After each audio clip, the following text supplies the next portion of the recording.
दोस्तों, झारखंड में आचार संहिता लागू होने के कारण बहुत सारे दर्शकों में दुविधा है कि कौन सी योजनाएं चालू रहेंगी और कौन सी बंद रहेंगी।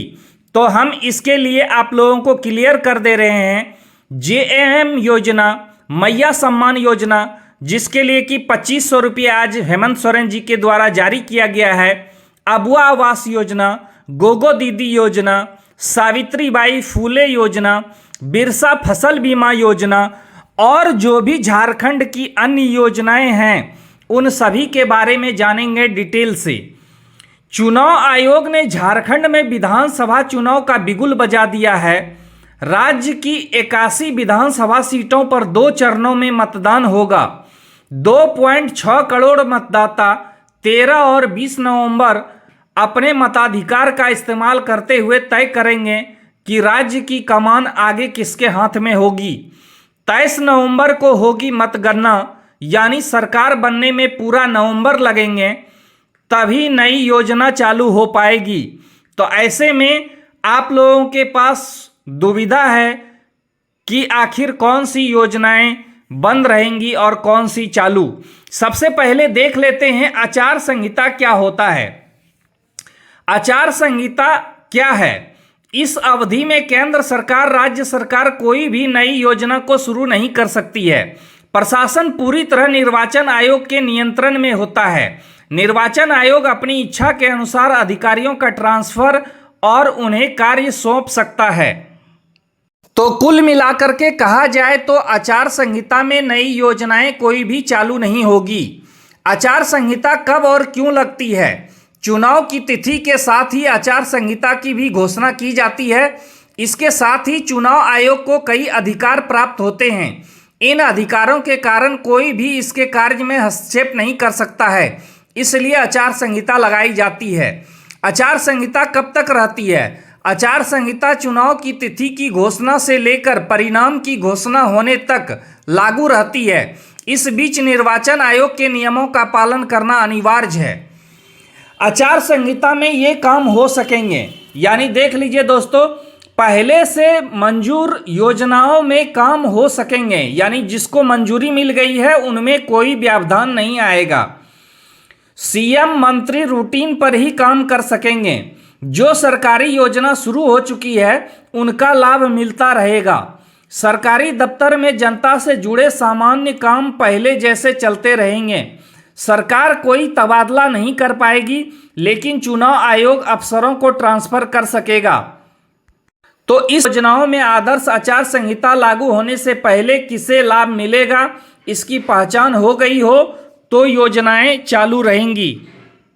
पहले से चल रही मनरेगा जैसी योजनाएं आचार संहिता के दौरान भी जारी रहेंगी। नई योजना को मंजूरी मिल चुकी है और इसके लिए राशि भी स्वीकृत हो चुकी हो तो वह चलती रहेगी। इस तरह का दोस्तों नियम होता है आचार संहिता के अंतर्गत। अब देखते हैं जेएएम योजना, जो कि झारखंड मुक्ति मोर्चा सम्मान योजना एक कल्याणकारी योजना है, जिसका उद्देश्य महिलाओं को आर्थिक रूप से सशक्त बनाना है। इस योजना के तहत सभी पात्र महिलाओं को हर महीने 2500 रुपये की राशि दी जाएगी। आवेदन प्रक्रिया ऑफलाइन और ऑनलाइन दोनों ही तरीके से होगी, जिसका आवेदन चुनाव के बाद लिया जा सकता है। फिलहाल यह योजना स्थगित रहेगी। यानी कहा जाए तो जेएएम योजना अभी पेंडिंग में रहेगी। आगे जो दोस्तों है मैया सम्मान योजना, झारखंड मुख्यमंत्री मैया सम्मान योजना महिलाओं को वित्तीय सहायता प्रदान करती है। इस योजना के तहत महिलाओं को सालाना 12,000 रुपये की राशि मिलती है, जिसमें से हर महीने 1,000 रुपये का भुगतान किया जाता है। सरकार का उद्देश्य इस पहल के माध्यम से आर्थिक रूप से कमजोर वर्गों की महिलाओं की सहायता करना है। इस योजना में 1,000 रुपये की जगह आज 2500 रुपये जारी किए गए हैं, चूंकि राशि को बढ़ा दिया गया है। आगे दोस्तों अबुआ आवास योजना के बारे में जानते हैं। इसकी शुरुआत 15 अगस्त 2023 को हुई थी और पहली किस्त 23 जनवरी 2024 को जारी की गई है। इस योजना के तहत झारखंड के गरीब वर्ग को 2 लाख रुपये में 3 कमरे वाला मकान प्रदान किया जा रहा है। जिनके पास अभी तक घर नहीं है उनको आवास दिया जाता है। तो यह योजना भी जारी रहेगी यानी चलती रहेगी। आगे देखते हैं गोगो दीदी योजना। इसके अंतर्गत झारखंड राज्य की महिलाओं को 2100 रुपये प्रति माह प्रदान किए जाएंगे। बीजेपी सरकार द्वारा इस योजना की शुरुआत की गई है। गोगो दीदी योजना का प्रमुख उद्देश्य आर्थिक स्थिति मजबूत करना है। योजना में आवेदन करने के लिए उन महिलाओं को जोड़ा गया है जिनकी वार्षिक आय 3 लाख रुपये से कम है। तो फिलहाल चुनाव संपन्न होने तक गोगो दीदी योजना स्थगित रहेगी यानी पेंडिंग रहेगी। आगे जो योजना है दोस्तों वह है सावित्रीबाई फूले योजना। झारखंड सरकार द्वारा बालिकाओं को शिक्षा से जोड़ने तथा आर्थिक सहयोग करते हुए ड्रॉप आउट को रोकने के लिए संचालित सावित्रीबाई फूले किशोरी समृद्धि योजना के तहत 8वीं और 9वीं कक्षा में पढ़ने वाली छात्राओं को 2500 रुपये और 10वीं, 11वीं और 12वीं कक्षा में पढ़ने वाली छात्राओं को 5000 रुपये की आर्थिक सहायता दी जाती है। यह योजना भी चलती रहेगी। आगे है बिरसा प्रधानमंत्री फसल बीमा योजना। इसके तहत किसानों को 80% फसल नुकसान होने पर धान के लिए 70,000 रुपया प्रति एकड़ और मक्का के लिए 50,000 रुपये प्रति एकड़ का मुआवजा दिया जाता है।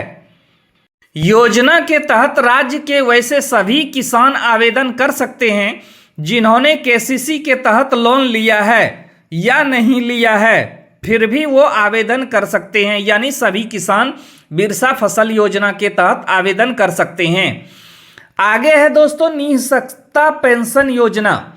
यानी इस योजना के तहत पक्षाघात, कुष्ठ रोग, तपेदिक या दुर्घटना के कारण अस्थायी रूप से विकलांग हुए लोगों को हर महीने 1000 रुपये की पेंशन दी जाती है। तो कहने का मतलब है झारखंड के जितने भी दिव्यांग लोग हैं, विकलांग लोग हैं, उनकी पेंशन जारी रहेगी। यानी पेंशन योजना पर कोई रोक नहीं लगेगी क्योंकि ये योजनाएं पहले से जारी हैं, इसलिए यह चलती रहेगी। आगे है वृद्धा और विधवा पेंशन योजना। झारखंड में सभी वृद्धा और विधवा को 1000 रुपये प्रति महीने दिए जाते हैं। यह योजना चलती रहेगी, इसके पैसे मिलते रहेंगे। चुनाव का इस योजना पर कोई प्रभाव नहीं पड़ेगा। यानी जितने भी बूढ़े लोग हैं सीनियर सिटीजन के अंतर्गत आते हैं और जितनी भी विधवाएं हैं सभी लोग निश्चिंत रहें। आपकी जो पैसे बनते हैं वो आपके खाते में आते रहेंगे। जैसा कि आप लोग देख पा रहे हैं मैया सम्मान राशि आज से 2500 रुपये देने की तैयारी है। यानी मुख्यमंत्री जी ने 2500 रुपये आज बैंक खाते में डाल दिए हैं। पहले सभी मैया योजना के लाभार्थी को 1000 रुपये दिए जाते थे, परंतु आज से अब 2500 रुपये दिए जा रहे हैं। तो कहा जाए जितने भी मैया योजना के लाभार्थी हैं उनके लिए बहुत बड़ी खुशखबरी है। इस तरह इस वीडियो के जरिए आप लोगों को अब पता चल गया होगा कि चुनाव आचार संहिता लागू होने के बावजूद कौन सी योजनाएं चालू रहेंगी और कौन बंद होगी। अगर आपको सरकारी योजना से संबंधित कोई भी जानकारी चाहिए तो हमें कमेंट में ज़रूर लिखें। साथ ही चैनल पर यदि आप नए हैं तो चैनल को सब्सक्राइब कर लें और वीडियो पसंद आई हो तो एक लाइक कर दें और कमेंट करना ना भूलें। धन्यवाद। आज के लिए इतना ही।